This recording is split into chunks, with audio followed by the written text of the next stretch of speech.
Bonjour à tous mes amis copieurs et suiveurs de eToro. Écoutez, je suis à Olbia là, je vais en profiter, je vais vous montrer un petit peu le coin parce que c'est assez sympa, moi j'aime bien. Et j'aime bien venir là de temps en temps. Je ferai quelques vidéos d'ici. Et actuellement, vous le savez, pour ceux qui me suivent, je suis dans le sud de la France, sinon sur la côte d'Azur, la belle côte d'Azur. Et donc, en fait, je vous fais une petite vidéo par rapport à Warren Buffett et à ce qu'il a fait ces derniers jours. J'ai intitulé la vidéo Going to bed smarter than when you woke up. Autrement dit, comment être meilleur tous les jours en fait, lorsqu'on va se coucher plutôt que quand on s'est réveillé. Et donc, il, il part d'un principe, Warren Buffett, il dit que la plupart des gens vivent sans vraiment s'améliorer tous les jours. Et pourquoi est-ce qu'ils font ça? Pourquoi ils ne veulent pas simplement s'améliorer? Et pourquoi ils ne font pas ce qu'il faut pour en fait?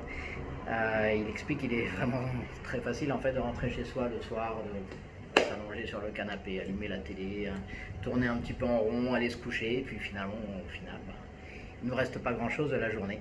Mais si on part le matin au travail et qu'on discute avec ses collègues, la plupart d'entre eux, qu'est-ce qu'ils ont fait? Ils ont regardé la télé aussi, ils ont regardé les mêmes épisodes de Game of Thrones ou de je ne sais pas quoi. Et en fait, on a l'impression d'être mieux, mais bon, ça ne nous sert pas à grand chose finalement. Donc tout ça, ça ne nous sert pas à nous entraîner à devenir mieux, mais c'est juste un petit sédatif qu'on prend tous les soirs, c'est regarder sa télé. Oui, Sylvain, je te réponds juste après la vidéo. Je suis en train de finaliser la vidéo là. Et je te réponds sur eToro. Vous pouvez acquérir donc plus de savoir en fait si vous le voulez par une très simple formule en fait, une formule qui est simple mais qui est pas si facile et qui demande pas mal de boulot. En fait, Charlie Munger, je vais vous dire après Charlie Munger, donc il a dit the best thing a human being can do is to help another human being no more. So, en fait, il explique que la meilleure chose que puisse faire quelqu'un, en fait, est d'essayer d'aider quelqu'un d'autre à être encore meilleur.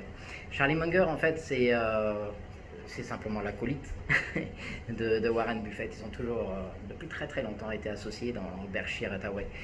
Ils sont toujours d'ailleurs. Et ce sont juste deux énormes machines à apprendre tous les deux. Warren Buffett qui disait que lui il peut voir, Munger peut entendre, et donc tous les deux ils forment une super équipe. C'est clair qu'il y a énormément d'économistes dans le monde qui suivent ces deux personnes et qui suivent tous leurs actes et qui suivent tout ce qu'ils font. Et vous pouvez regarder sur internet, vous trouverez directement sur Warren Buffett la liste des options qui suit, les stocks qu'il a, etc. Il est clair qu'on a tout à apprendre d'eux. Ils n'ont pas réussi parce qu'ils sont millionnaires, mais ils sont aujourd'hui millionnaires parce que ils sont super intelligents, ils bossent, ils bossent, ils bossent. Ce sont des super machines à apprendre. Donc du coup, on continue d'apprendre d'eux, on continue à lire et à écouter un petit peu ce qu'ils font. Et voilà, on arrive au sujet de la vidéo en fait, vraiment aujourd'hui. Moi, je continue à trader sur eToro parce que j'aime bien cette plateforme. Et puis ces derniers temps, en fait, j'aimais pas trop l'or. J'étais surtout crypto-monnaie, j'étais sur quelques devises, mais c'est vraiment très rare que je me lance sur les devises. Et là aujourd'hui, je me suis carrément lancé depuis 5-6 jours là sur l'or. Et il y a 2 jours, en fait, Warren Buffett a fait un truc de dingue. Il a juste revendu énormément d'actions, enfin pas tout, certainement pas tout, je pense, mais il a dépensé, il a vendu plus de 100 millions de dollars d'actions qu'il avait dans les grosses banques. Et tout ça pour les réinvestir dans l'or. Donc, qu'est-ce que ça peut vouloir nous dire?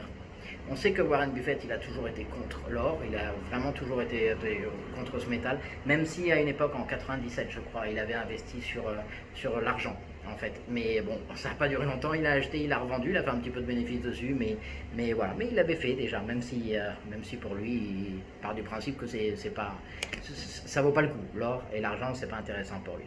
Or aujourd'hui, il change carrément de stratégie, il met toute sa stratégie ancienne de côté et il se lance dans l'or, l'or qu'on connaît comme étant une valeur refuge, mais vraiment la valeur refuge.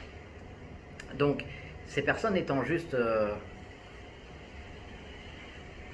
comment je vais dire ça, des personnes que tout le monde suit en fait, des personnes que tout le monde veut imiter, des personnes que tout le monde veut comprendre. J'ai peur que, vu ce qu'a fait Warren Buffett, j'ai peur que beaucoup de monde retire en fait ses actions des banques. Et on sait que déjà, en raison de la crise, la pandémie du Covid, il y a la Fed, qui aujourd'hui, la Banque centrale américaine, qui réduit tous les taux directeurs à 0%. Et on imagine même de nouveau des taux complètement négatifs. On a vu pour la première fois au mois de mars, je crois, le pétrole qui est devenu totalement négatif. C'était juste hallucinant. Et aujourd'hui, on voit de plus en plus les banques se casser la figure. On croit de moins en moins au dollar hélicoptère. On croit de moins en moins à la valeur dollar. Alors est-ce que Warren Buffett est en train de nous donner un signal et nous dire attention les gars, moi je me retire des banques. Donc si je me retire des banques, déjà il y a beaucoup moins d'argent dans les banques, et donc si elles se crachent, moi ça ne me concerne pas. Mais par contre je vais anticiper le crash, en effet, en retirant mon argent. Ça peut réellement être un problème. D'autre part, si en effet il retire son argent, ça peut vouloir dire aussi qu'il n'a plus confiance du tout dans le système, où le dollar, le maître dollar, serait la monnaie existante dans les échanges commerciaux un peu partout dans le monde. On sait que la Chine commence à prendre de plus en plus de position dans le manège économique international, et il n'est pas impossible que le dollar américain se casse la figure. Mais alors attention, parce que toutes les monnaies sont en valeur de ce dollar. Donc qu'est-ce qui va se passer si le dollar se casse la figure, si on n'a plus de monnaie à donner, si les caisses centrales ne peuvent plus donner d'argent, et qu'on n'a plus de valeur étalon?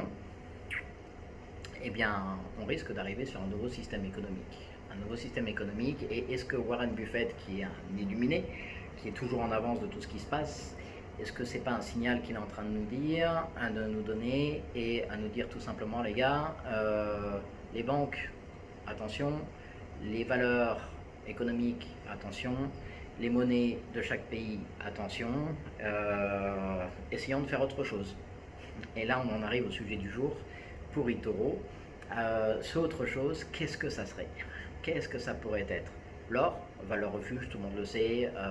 S'il y a quoi que ce soit, tout le monde achète de l'or. L'or grimpe en cas de guerre, l'or grimpe, les gens n'ont plus confiance.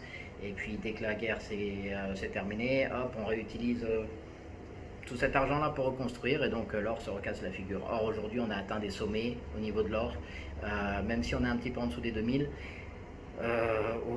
Quand je dis aujourd'hui, c'est il y a quelques jours, hein. Même si aujourd'hui vraiment on est en dessous des 2000, il n'est pas impossible que l'on revoie un deuxième sommet bien au-dessus de celui qu'on vient de voir, si en effet il y a une deuxième vague pandémique dans le monde. Alors il faut savoir que la vague pandémique, nous les Français, on parle beaucoup de la France, et on voit beaucoup par la France. Il faut savoir que la première vague n'est même pas finie dans beaucoup de pays dans le monde. Le virus est venu de l'Est et parti vers l'Ouest, donc des présidents comme le président Trump, donc américain, a eu largement le temps de se préparer, et pourtant ils n'étaient vraiment pas prêts. Et ils ont encore de nombreux morts tous les jours. C'est compliqué, c'est vraiment très très compliqué. Donc personne ne peut prédire vraiment ce qui va se passer. La deuxième vague a commencé dans certains pays, la première vague n'est pas terminée dans d'autres. Voilà, moi je vois très très mal, en fait, si on prend le cas juste de la France. On sait que l'État a permis aux sociétés de compenser les salaires en offrant entre guillemets de l'argent jusqu'au mois de juillet. Par contre, depuis le mois de juillet, les salaires ne vont plus être maintenus par l'État.